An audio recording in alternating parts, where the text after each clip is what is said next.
Olá, pessoal! Estamos hoje no capítulo 29 do nosso lindo, mas lindo, pelo menos para mim. Você ainda não contou a sua experiência, mas para mim foi lindo, mais uma vez, fazer o desafio do livro de Provérbios e permanecemos firmes aqui. E eu quero, nesse capítulo 29, falar sobre juntar três versículos para falar sobre a mesma coisa, tá? Então vamos lá. No capítulo 11, não, perdão, versículo 11 diz assim: O insensato expande toda a sua ira, mas o sábio, afinal, lhe reprime. O 20. Tens visto um homem precipitado nas suas palavras? Maior esperança há para o insensato do que para ele. E o 22, que diz assim: O iracundo levanta contendas e o furioso multiplica as transgressões. Uau! Só esses três versículos são bem fortes, na verdade. E olha, isso é uma luta diária, gente. Quem tem o temperamento colérico, eu em outro devocional que nós fizemos, nós falamos, né? Indiquei vários livros, tudo a respeito dos temperamentos, para que a gente possa nos conhecer, para saber o que a gente precisa mudar, colocar debaixo da potente mão do Senhor, para que Ele venha nos exaltar, para que haja transformação, né? E eu sei que para quem é colérico, para quem é sanguíneo, até o melancólico, todos na realidade, né? Precisam dominar a ira, a raiva, aquele que se diz que é muito perfeccionista, que antigamente eu via até como uma qualidade, mas se nós formos estudar, ele é um defeito e grave, né? Então nós precisamos abolir o perfeccionismo, porque isso nos faz ficarmos irados constantemente, porque sai da rota, sai do programado. Então é muito complicado. Que você reflita sobre o perfeccionismo, que você estude sobre o perfeccionismo, ser perfeccionista, o que é na realidade e o quão mal isso pode fazer para as nossas vidas, tá? E nesses três versículos, 11, 20 e 22, essa transgressão, ela é um pecado. Então, nós precisamos observar esse tipo de comportamento. E achei muito interessante um comentário de um estudo da Bíblia a respeito desse capítulo de Provérbios, e eu quero passar para vocês. Então, ele dá a dica assim, que a primeira coisa, nós devemos buscar a Deus com todo o nosso coração.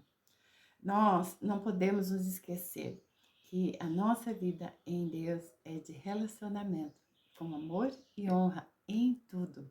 Depois, nós devemos nos submeter às nossas emoções ao Espírito Santo e entendermos quem está dirigindo nossos passos. Pergunte ao Espírito Santo antes de responder, antes, quando você está passando por aquela situação, faz os filtros, coloque as peneiras para você evitar responder. Mas eu digo para você que é muito difícil. Dominar a língua não é fácil.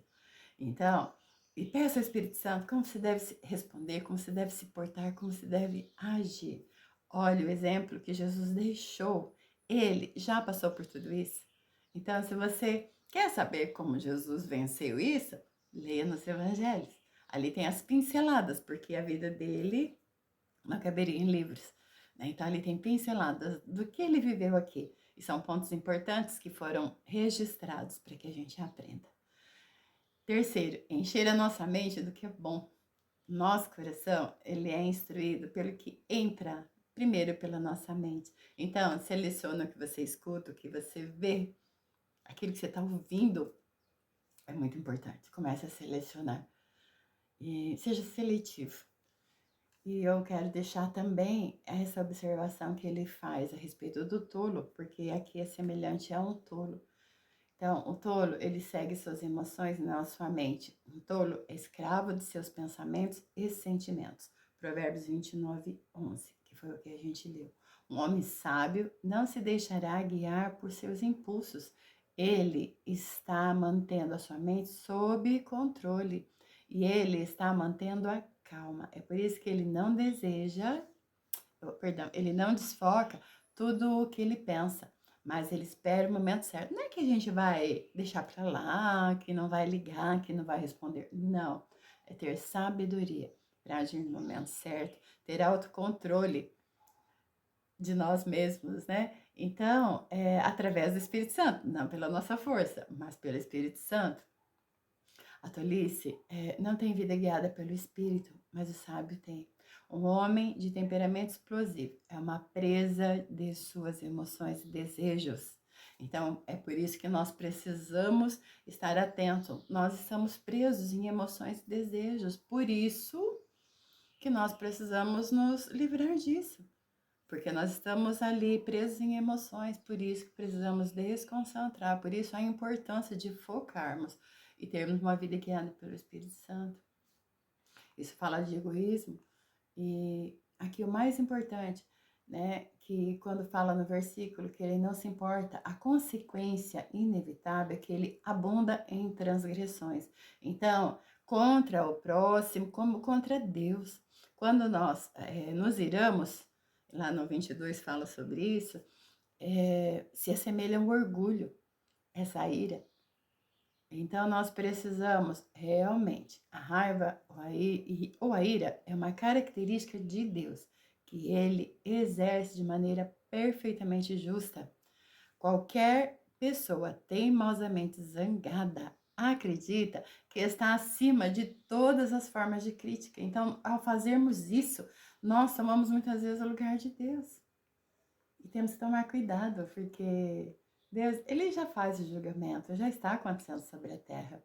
E quando essa ira se assemelha ao orgulho, constantemente.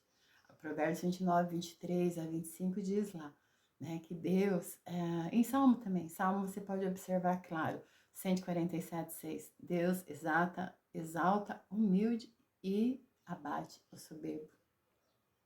Humildade não é aquela falsa modéstia, sabe? Não é a maneira de você se vestir, que você fala, eu sou humilde. Não é isso. A verdadeira humildade é nós reconhecermos quem nós somos. Aquilo que nós fazemos ou conquistamos é devido à bondade de Deus. Humilde de espírito é aquele que está na presença de Deus, que se humilha, que reconhece que precisa do Espírito Santo, que precisa de Deus. E que você seja essa pessoa hoje, que tenha realmente a verdadeira humildade no seu coração. Que você possa reconhecer o quanto você precisa do Espírito Santo, porque eu reconheço como eu preciso do Espírito Santo. Não é à toa que eu leio Provérbios, constantemente estou agarrada à palavra, porque eu sei o quanto eu preciso de Deus na minha vida. E que você possa fazer isso também, que você possa reconhecer o quanto você precisa de Deus e tenha Ele como seu amigo, amando, honrando, respeitando em todas as suas atitudes. Amém? E continuamos firmes, faltam só 2 capítulos para terminarmos esse lindo desafio. E eu conto com você. Até o próximo capítulo. Provérbios, capítulo 29.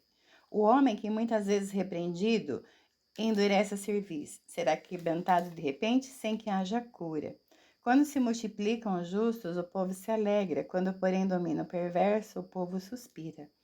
O homem que ama a sabedoria alegra seu pai, mas o companheiro de prostitutas desperdiça os bens. O rei justo sustém a terra, mas o amigo de impostos a transtorna.